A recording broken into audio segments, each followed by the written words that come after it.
दोस्तों 29 अप्रैल 2019 में parks radio telescope जो कि ऑस्ट्रेलिया में मौजूद है, उसने एक बहुत ही रहस्यमय सिग्नल को रिकॉर्ड किया जो कहीं बहुत दूर से नहीं बल्कि हमारे सौरमंडल के सबसे पास के तारे से आ रहा था, यानी प्रोक्सिमा सेंटोरी स्टार सिस्टम से। वैज्ञानिक रोज ही किसी न किसी सिग्नल को अंतरिक्ष से रिकॉर्ड करते रहते हैं और सिर्फ रिकॉर्ड ही नहीं बल्कि कई सारी चीजों को अंतरिक्ष में भेजा भी करते हैं और इनमें सिग्नल भी शामिल होते हैं। कई सिग्नल में हमारी पृथ्वी के बारे में जानकारी दी होती है जो रेडियो वेव्स के रूप में ट्रांसफर की जाती है। वॉयेजर 1 स्पेसक्राफ्ट में भी ऐसे ही एक हिंट को रखा गया था जिसमें अगर वह कभी किसी एलियन सिविलाइजेशन को मिलता है तो वह उस चीज को समझ पाए कि वह यान कहां से आया है और उसे किसने भेजा है। ऐसे कई सारे सिग्नल वैज्ञानिकों को मिलते रहते हैं और कहीं ना कहीं वह भी इस बात के लिए उत्सुक रहते हैं कि उन्हें भी किसी एक्स्ट्रा टेरेस्ट्रियल सिविलाइजेशन से कोई सिग्नल मिले, यानी कोई एलियन सभ्यता उन्हें भी सिग्नल भेजे।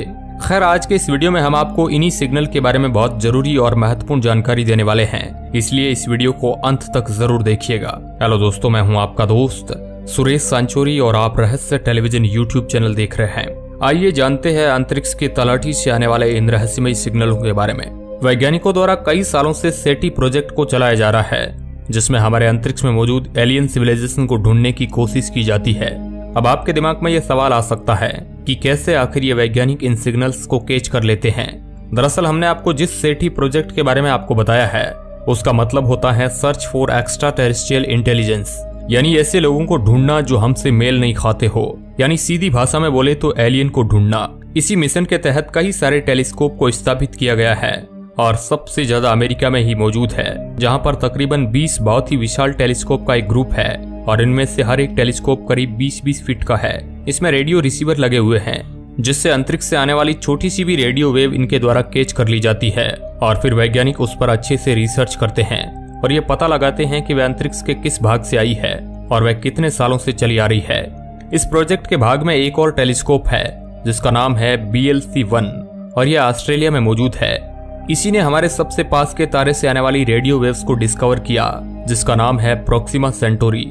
इस तारे में तो इतना कुछ खास नहीं है, लेकिन इसके पास एक ग्रह चक्कर लगा रहा है और सबसे बड़ी बात यह है कि वह इस तारे के हैबिटेबल जोन में मौजूद है, यानी ऐसा एरिया जहां पर पानी ना इतना ज्यादा ठंडा होता है कि वह बर्फ बन जाए और ना ही इतना ज्यादा गर्म होता है कि वह भाप में बदल जाए। आइए अब जानते हैं कि ये सिग्नल आखिर डिकोड कैसे किए जाते हैं, यानी वैज्ञानिक आखिर इन्हें कैसे सुनने और समझने लायक बनाते हैं।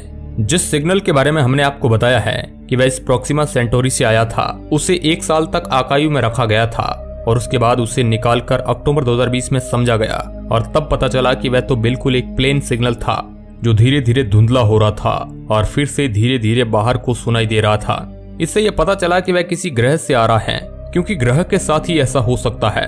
दरअसल जब भी कोई ग्रह तारे का चक्कर लगाता है तो एक समय ऐसा आता है जब वह पृथ्वी से दूर होता है और एक समय ऐसा आता है जब वह पृथ्वी के पास होता है और इन्हीं दोनों अलग अलग जगहों की वजह से यह वेव डिफरेंट आता है।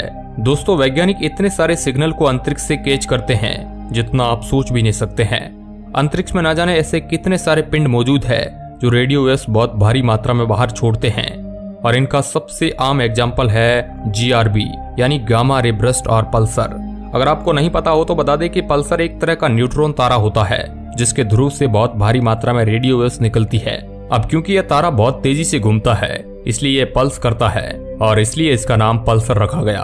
वैज्ञानिक अब ऐसी टेक्नोलॉजी को डेवलप कर चुके हैं जिससे अंतरिक्ष में मौजूद पिंड से आने वाले सिग्नल अलग हो जाते हैं और कुछ अलग तरह के सिग्नल पूरी तरह से अलग कंपार्टमेंट में स्टोर किए जाते हैं। ये करना जरूरी इसलिए है ताकि एलियन सिविलाइजेशन पर रिसर्च करने वाले लोग उन सिग्नल को आसानी से अलग कर पाए और उन पर अपनी रिसर्च कर पाए। ऐसे सिग्नल को कहा जाता है नैरो बैंड सिग्नल। वैज्ञानिक मानते हैं कि ये सिग्नल किसी ऐसे यान से निकल सकते हैं जो एलियन सिविलाइजेशन ने बनाया हो और जैसे जैसे वह अंतरिक्ष में आगे बढ़ेगा या कहीं भी जाएगा तो उससे निकलने वाली रेडियो वेव्स इसी सिग्नल की कैटेगरी में आएगी। एक बार में तो बहुत लगातार चलने वाले सिग्नल को भी कैच किया जाता था जो अभी तक का सबसे स्टेबल सिग्नल था, यानी उसमें जरा सा भी ग्लिच नहीं आया था। बाद में वैज्ञानिकों को पता चला कि ये थे FRB यानी फर्स्ट रेडियो बर्स्ट जो करीब 90 दिनों तक सुने गए थे। इनकी आवाज कुछ इस तरह थी।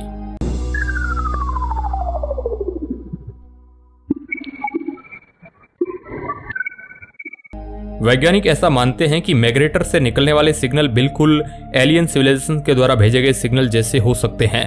खैर ये तो हुई उन सिग्नल्स की बात जो अंतरिक्ष से हमें मिलते हैं, लेकिन क्या आपको पता है कि वैज्ञानिक अंतरिक्ष में भी कई सारे सिग्नल भेजा करते हैं। आइए जानते हैं वो कैसे भेजते हैं।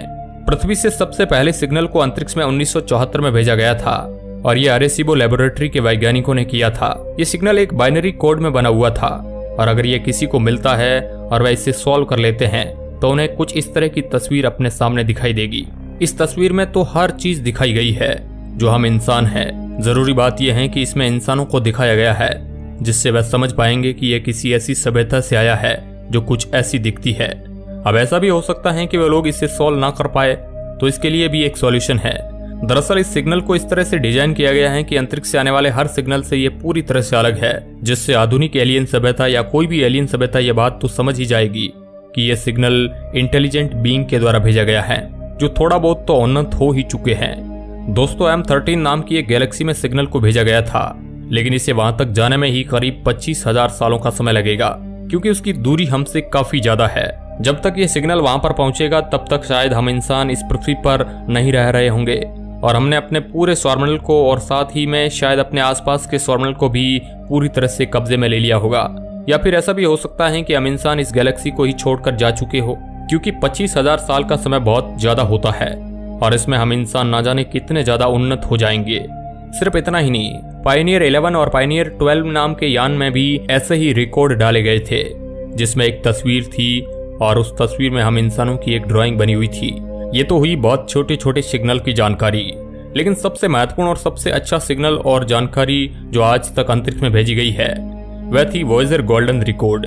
इसमें 55 अलग अलग भाषाओं को डाला गया है ताकि एलियन सिर्फ एक से ही नहीं बल्कि 55 अलग अलग तरीकों से हमें सॉल्व करने की कोशिश कर पाए। और सिर्फ इतना ही नहीं, इसमें कई सारे म्यूजिक को भी रिकॉर्ड करके डाला गया है। साथ ही में हमारी पृथ्वी पर आने वाले नेचर की साउंड इसमें डाली गई है। तस्वीरों के नाम पर इसमें इंसानों की अलग अलग फोटो, पृथ्वी की अलग अलग फोटो और पृथ्वी पर मिलने वाले पेड़ पौधों की फोटो स्टोर किया गया है। इसमें अमेरिका के 39वें राष्ट्रपति की स्पीच को भी डाला गया है। सबसे जरूरी डेटा जो इसमें डाला गया है वह है ब्रेन वेव्स। एंड्रियान नाम की एक महिला ने करीब 1 घंटे तक पूरी शुरुआत अंत तक पृथ्वी की हिस्ट्री के बारे में सोचा था और उसी चीज को एक वेव बनाकर इसमें रिकॉर्ड किया गया है। हमें नहीं पता है कि एलियन किस चीज को समझ पाएंगे, लेकिन इतने सारे ऑप्शन देने के बाद शायद वे किसी न किसी चीज को तो कैच कर ही पाएंगे।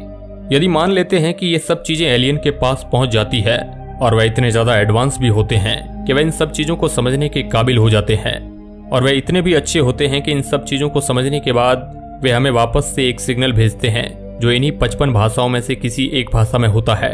और अगर वह हमसे ज्यादा आधुनिक होते हैं तो वह हमें इस तरह से रिप्लाई करेंगे कि हम लोग समझ भी नहीं पाएंगे और शायद ये भी हो सकता है कि वह हम पर हमला करने ही आ जाए, क्योंकि हर सिग्नल में हम इंसान यही भेज रहे हैं कि हम क्या कर सकते हैं और हमारी ताकत क्या है।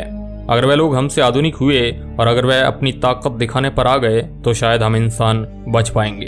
खैर, अगर देखा जाए तो हम इंसानों द्वारा भेजे गए सिग्नल का किसी एलियन सभ्यता द्वारा कैच किया जाना बहुत बहुत मुश्किल बात है, क्योंकि हम अपने आसपास के एरिया को बहुत अच्छे से जान चुके हैं और वहां पर एलियन नहीं मौजूद है, और अगर मौजूद भी हैं तो वह इतने छोटे होंगे कि वह इन सब चीजों को समझ भी नहीं पाएंगे। अब बात आती है दूर बैठे एलियंस की, जिनके बारे में हम कंफर्म तो नहीं है, लेकिन फिर भी शायद वहां पर मौजूद हो सकते हैं। उन तक भी इस सिग्नल को पहुंचाने के लिए हमें ना जाने कितने लाखों सालों का समय लगेगा। खैर, आज के इस वीडियो के लिए बस इतना ही। आपके हिसाब से वैज्ञानिकों को किस तरह के सिग्नल अंतरिक्ष में भेजने चाहिए, हमें कमेंट के माध्यम से जरूर बताइएगा। वीडियो के अंत तक बने रहने के लिए आपका बहुत बहुत धन्यवाद।